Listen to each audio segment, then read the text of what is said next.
And after the decision that 31 DMV satellite offices in Alabama will be shutting down, one state lawmaker is trying to change that. WVUA 23's Kristen McIntosh joins us live tonight from the studio. And Kristen, how are people responding to this?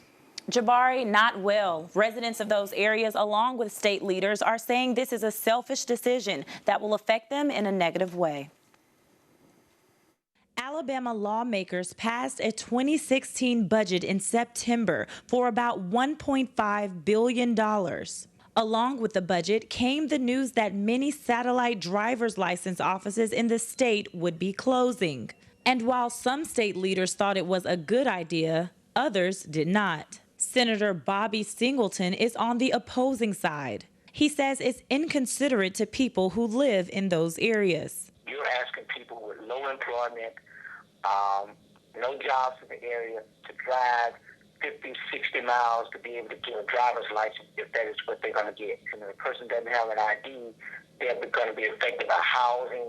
They're going to be affected by social programs. Beyond the consideration issues, he says there could possibly be injustice in this decision. I think it is a violation of the Voter Rights Act. Now that the state of Alabama has allowed us to use voters' ID for voting, and driver's license is a part of those IDs if a person so chooses to do so. So I think that there are some real legal issues here.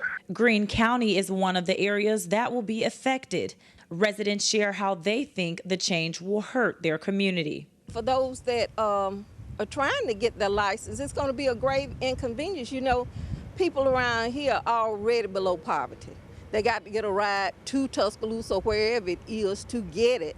It's going to be interesting for the older ones that I know still drive, and it will be difficult for them to get somewhere to get their license renewed.